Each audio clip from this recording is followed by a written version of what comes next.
Welcome to The Fix.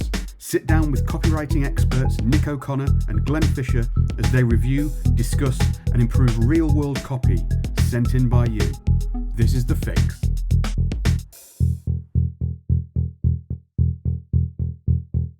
Hello and welcome to another episode of The Fix. Today we're following up on our competition that we're running ahead of FixFest. Which is it's next week now, unbelievably, so it's come around pretty fast. So if you haven't heard about this already, we have sent some emails out about it and we've been talking about it on social media. We're running a competition. It's a 16-word sales pitch for an item that Glenn is about to model for me. For those who cannot see, I am now wearing a purple cap. Of course, it's purple, the fixed colours, that says "Make Copy Great Again."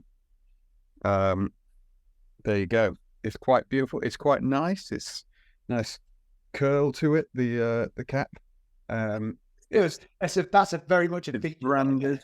Yeah, it's got adjustable back here. One size fits all. It does. When my father-in-law came to stay recently, they'd just been delivered, and him and his son were quite taken by them and just sat there doing impressions of Donald Trump for most of the day. So the reason we've done that is it's one of the things that's going to be available on the day of FixFest. There's going to be a sort of there's going to be merch. It's all going to be free.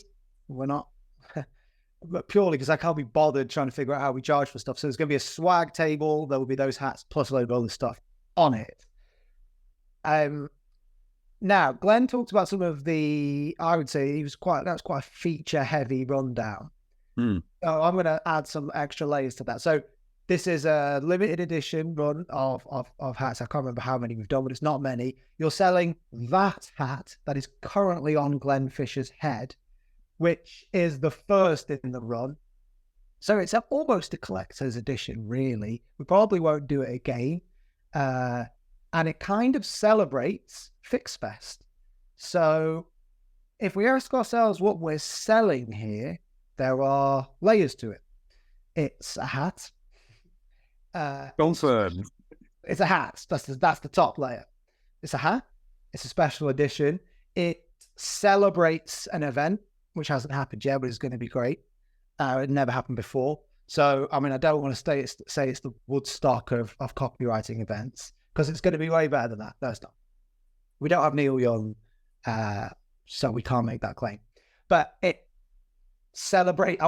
commemorates the event, but that's the wrong word. It celebrates that event. But then on the sort of most fundamental level, it's about the spirit into which sort of FixFest is supposed to enter, which is celebrating great copy. This brilliant industry of ours that we're all lucky enough to be a part of, celebrating the sort of creative spirit and the spirit of writing, various other things.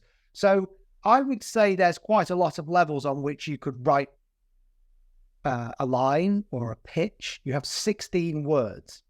Now we're going to talk about some of the some of the submissions we've already had. We've had tons on social media. We've had tons to our email inbox. We're not going to talk about all of them today. We're going to highlight a few that caught our eye. The goal here is we're going to pick our short list of favorites, and then the speakers at FixFest are going to vote on their favorite. We'll read out and present the winner on the day, and whoever wins that will have they'll get a copy. They'll get the hat, and they'll also be lucky enough to have their copy showcased in front of all those great copywriters on the day of FixFest. So it's a kind of nice way of getting into the swing of things ahead of FixFest. One thing I would say is we have had a lot of pun-related pitches. I'm just going to say now, I'm not going to let a pun win because of all the reasons I laid out, all the different things that you could write about, all the different ideas you could hang your hat on creatively when it comes to this competition. I feel like we can probably, as a community of writers, do better than a pun. I'm gonna say, you're gonna dig down in this, but my overall arching thing, and don't get me wrong, this is a bit of fun. It is pretty cool that you'll get like people who are actively looking for copywriters. Your name will be picked out of the hat, and you'll be presented to those people. So it is like that's there. It is pretty cool. We've got quite big designs for the fix, and this is a limited edition thing that represents the start of all of that. But taking it slightly too seriously for what we should, but we should still, because there isn't a serious thing beneath what me and Nick try and do, is that when you want to get really good at copy and get paid a lot of money for doing copy, and don't be beholden to industry standard day rates and all this kind of stuff and what have you, and chasing invoices and not getting paid, all this kind of stuff. When you want to get really good, you have to ultimately go deeper, and you have to understand what are we really selling. And this is for any product, whether it's a spoon or a holiday or whether it's a spoon, a fork, or a piece of cutlery that you might be selling. You really need to go deeper, but you do need to go deeper, and practicing that and understanding that and seeing things from new angles. That's how you move the dial. That's how all good copy moves the dial, whether it's in the direct response world or in the indirect response world. Going deeper, scratching beneath the surface, figuring out what's going on. At the moment, and as I say, some are fun and some are nice, and it's taken in the spirit that it is. But even spending just half an hour and just really pushing yourself to say, what is this? What does this represent? What does this really mean? How does this make me look differently at things? That's where the real challenge in this lies. And what we're trying to do in a fun way is encourage people to think like that.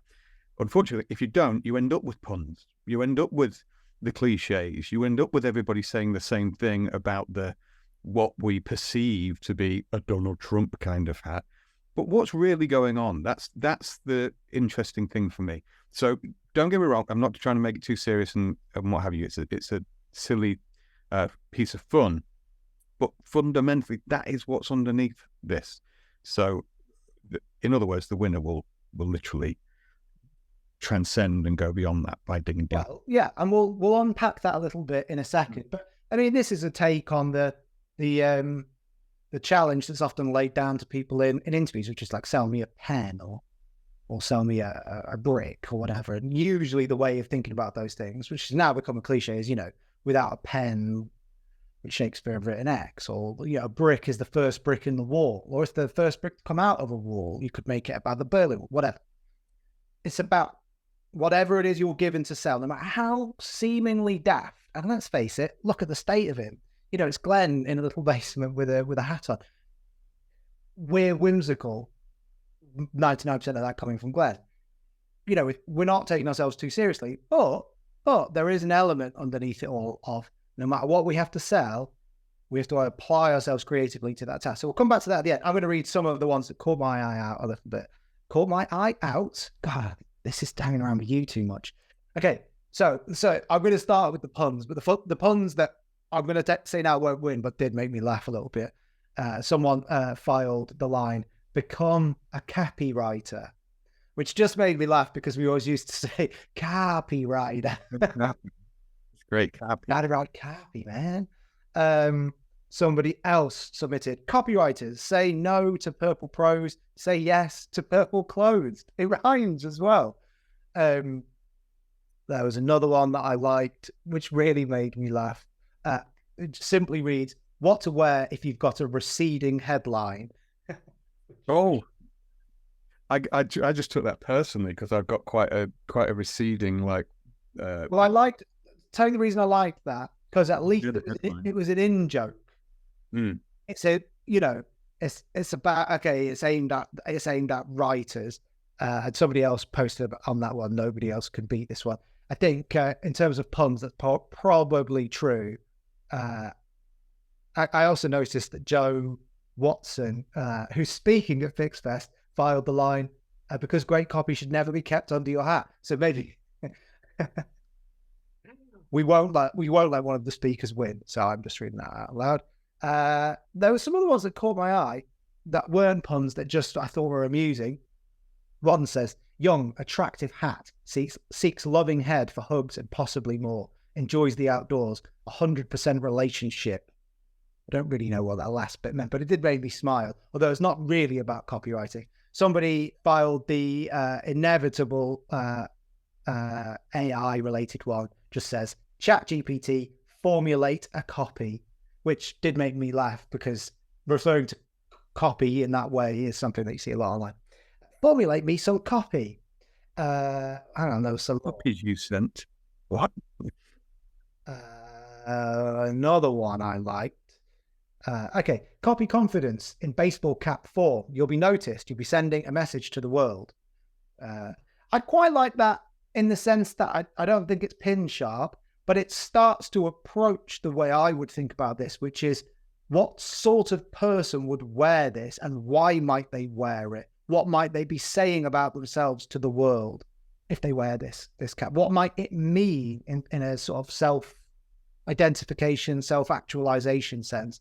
Again, I've gone from whimsical to serious there, which is, I can do it. I can be here, I can be down there. It's fine. Hang on, let me find another one that I liked. If the benefits fit, wear it. Which doesn't quite make sense to me, but has the word benefit in it. So, gets a little... So if the cap fits, wear it, isn't it? So if the benefits fit. Yeah, has the word fit. And fit, yeah. Yeah. One I liked, make copy great again, make great copy again, make great copy. I kind of like that as a play on words. I could see that actually being out there in the world. Again, because I think the message is about the way in which we use language to communicate with people. So it's written for writers. So I kind of like that. Another one, stage a coup against stale writing and make copy great again. I guess, then there's a hashtag, stop the stale, which I assume there's a stop the steal thing for Donald Trump, is there?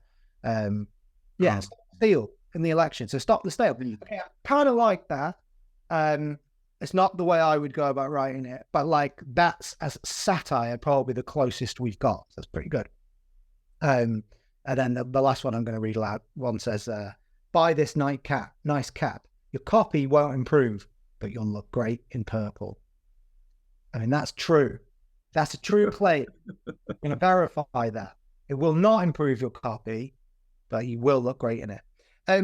So let's talk about how we might approach this differently. And the idea of this episode is actually that we want to inspire you to go away and submit another line, submit a new line, whatever it might be. And by the way, it doesn't have to be a slogan. You're 16 words. You can write a mini sales letter if you want. I mean, Hemingway wrote a short story in 6 words, so you have more than double what he had. So you can think about it however you like. It's not a slogan competition. It's a 16-word pitch. And yeah, we want to just try and stir the pot creatively a little bit. But one thing that I haven't seen anyone do yet, which I think is where I would go, is to think about why the phrase "Make America Great Again" was so powerful. I've seen lots of copy in the inbox actually that sort of shrugs off it's Donald Trump, which I get. He's a fairly, as all politicians are to me, fairly risible individual. But the man went from being like a guy on a TV show to the president.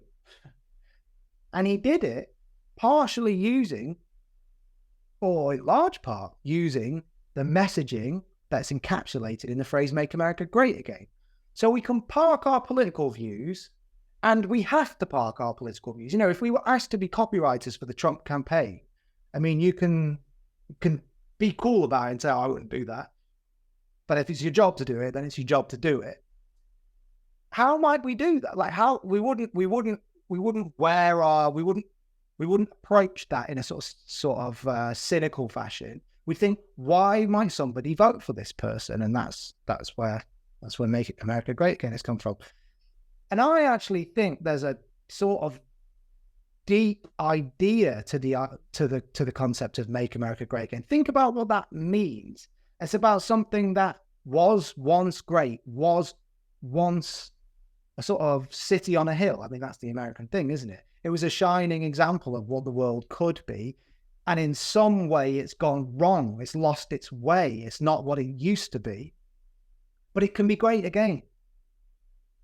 That's what that says to you. That tells you a story about your country and your place in that country. Just as Take Back Control does in Britain. You can dislike the political movement, but you should respect the messaging because it worked and it was powerful, and it worked because it talked about something that mattered to people, and it talked about it in a way that resonated with them. So as copywriters, we have to study why that might be, not say, oh, Donald Trump. We can't do that because we'll miss the key messaging behind it. Now, I think to myself, could you make a similar type of argument about copywriting? Is copywriting today what it was? If you watch an episode of Mad Men, you read a book by David Ogilvy, you look at the greats of modern advertising, the days when, I mean, even when I started as a copywriter, it was like, copy is king. Copy is king. Copywriters earn the most. Copywriters do what they want. I wouldn't say we were untouchable because tons of people got fired for not being able to do it. But if you could do it, you were at this rarefied level within the business that was like, but they're the copywriters. We can't do what they do. Copy was king. Now, contrast to, are we living in a golden age of copywriting? I would say I can't help but think of speaking to Grant Perry, our good friend, but working in the social media space these days, and with like Google ads and all this kind of stuff. And when you talk about AI and all this stuff, marketers don't even need copywriters to like iterate a million versions of a line once that line's been created. Now, there is a little in brackets there, once the original idea's been created and what have you, then you can iterate on it. But that, for me, is a very quick way of looking at going, no, it's just not. I've got a big kind of bee in my bonnet about the... Big bee, not just a bee, it's a bloody big bee. It's not a wasp, but it is still furry and friendly, but it's big. Yeah, it's big. But I think copywriters have self-sabotaged themselves over the years by dividing ourselves, divide and conquer. We've been divided and conquered by everybody else in the team, in the marketers, the accountants, everybody else. But we've done the division ourselves by saying, oh, well, I'm this kind of copywriter. I'm that kind of copywriter. I work for direct response. I work for indirect. I only do agency. We're not really copywriters. We're creatives. All this bollocks that people go through. And what has that really led? It's meant that marketers and technology and pure accountancy has managed to go, okay, well, if you're going to faff around with like defining who you are and what you do and not pushing your game as good as you can, and like being a strategist, being a consultant, understanding every element of what your copy goes into, we will do that for you, and we will relegate you to just the words. Yeah, the people. And that's what you look at. That's what you're seeing. The people who do the words or creativity. Now, I'm exaggerating slightly here to try and stir the pot, but I do believe what I'm saying. You see lines or you see stuff where it's like, okay, what's been agonized over here? How many full stops there is? So rather than it being that fix thing, it's that full stop fix, full stop thing. It's like, for fuck's sake. For crying out loud, that's not copywriting. Like, that's not it. That's not it. That's not what it used to be. That's not what it can be. And something is lost and diminished in that process. Okay, we are slightly laboring this point, but I think that's where the fertile ground is, because it's the parallel with Make America Great Again, which I think has to be your starter point. Why does that resonate so much? And how do we use a similar way of thinking to come up with something that resonates with our target audience, which is that copywriters should be the coolest people in the business. They should be the best paid people in the business. They should be the people everyone wants to go out for a pint with, sort of, although they're a bit weird and they'll go on about their band to you, or whatever it might be, or the book that they've written, or whatever they're reading.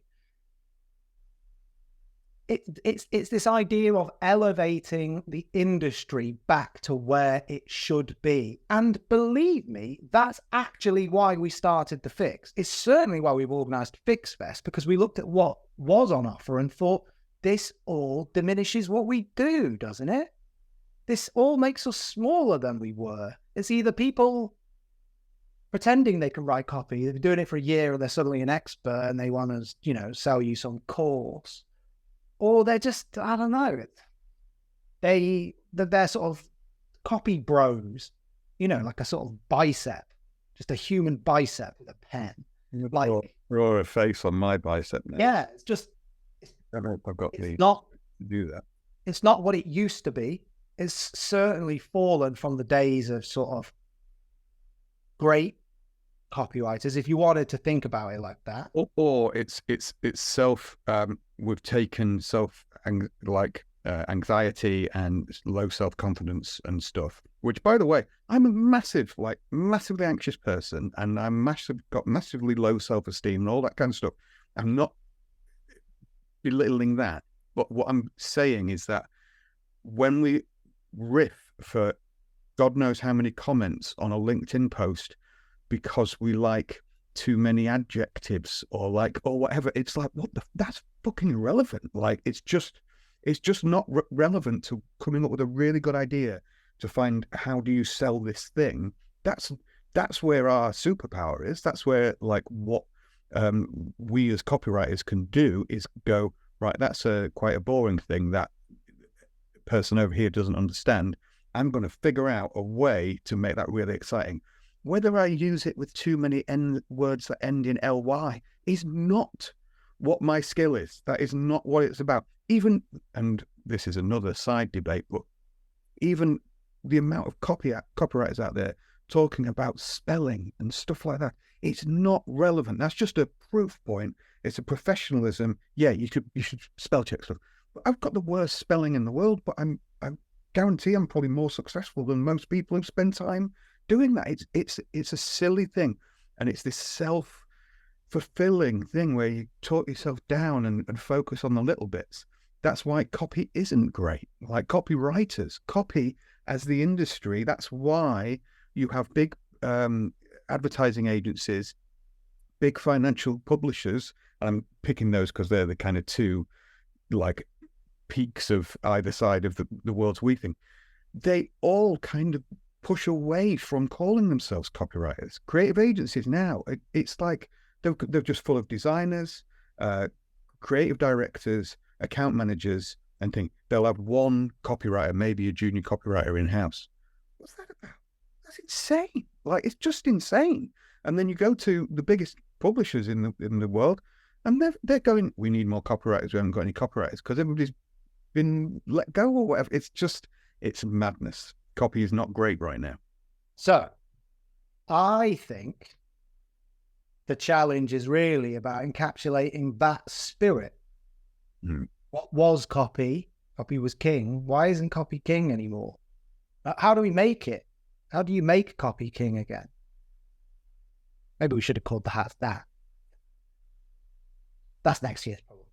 Make copy king again. That sounds like a Sade song. Make king copy. Something like that. That's, I think, the space you want to be in, because I think it speaks back. Well, I hate the phrase it speaks to, but it speaks back to the original Make America Great Again. And it thinks about why that works and how that might be applicable to what we do. And if you can encapsulate that in a line or in a couple of lines or in a little story, something that taps into that idea that it's not what it once was, but it can be again. So it's ultimately a hopeful message, which is what Make America Great Again was. People don't want to believe that somebody might have voted in that way out of hope. But they did. Lots of people did. You can say you can believe it was misguided hope if you want, although, other people's politics aren't really relevant, are they? So, but there is a hopeful element to it. So I think the challenge is to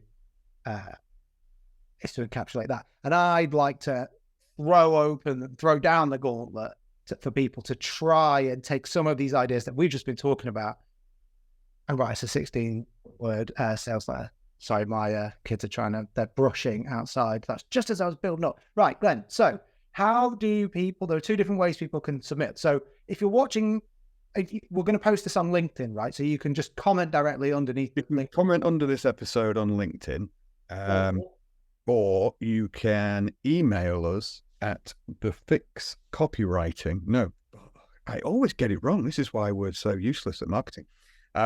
Or is it am I double bluffing? No, I just said it wrong. It's feedback at thefixcopywriting.com. If you email us there, I've got a load saved up, which I'm going to print and pack up to take down to FixFest in a week to share with young Nicholas, and we will share them with a load of very special copywriters on the day, and we will get a shortlist down, and we will read the shortlist out at FixFest, I think. Yeah, and we'll anoint the winner. So we'll share it on the internet, obviously, afterwards, and what have you, and we will send you a cap. We will also, as bonus prizes, we'll do like a one-to-one masterclass. You can have some of mine in Nick's time. We can talk to you about copy. And I feel like there was another prize I promised. I can't remember. Maybe we'll figure something out. Maybe you can come on an episode of The Fix and talk about it. Yeah, in fact, let's do that. You can come on The Fix and you can be the special guest. So get stuck in. FixFest is on Thursday, the 14th of September. So that's just a week and a half away. So you don't have long. Have a think. Come up with something that you think might work or enters into the spirit of what we talked about, or goes in a completely different direction, perhaps. I don't know. But, well, I'm not saying the winner will be that. It's just where I would go with it. But I think that's the way you have to start to think about it. So that's the gauntlet laid down for you. By the way, if you're coming to FixFest, you can get yourself one of those caps, plus a load of other cool swag. If you're quick, there's more people coming to FixFest than caps. So yeah, but there's enough cool stuff, and we're going to do it. There's enough cool stuff. It's all free. You're not going to be asked to pay tons of money for any of the stuff because we can't bother trying to figure out how to charge for it, like I said. So it's all going to be free for shits and giggles, and because we want FixFest to be great, and because we want, dare I say it, to make copy great again, if we can. Boom! There you go. Finished it on the line. Right. That's all from us for today. Thank you very much for joining us for this episode of The Fix. We will see you next time. Thank you very much. It's going to chant us out of the episode, say Nick O'Connor 2024. Train the swamp. Train the swamp. Right. Cheers, everyone. See you soon. If you enjoy The Fix and want to get access to even more good stuff, join the Fix Accelerator today. Get access to special masterclasses from Nick and me, watch expert interviews with industry legends, join live copy feedback sessions every week, and get connected to our very own private copy network. Visit thefixaccelerator.com for more information.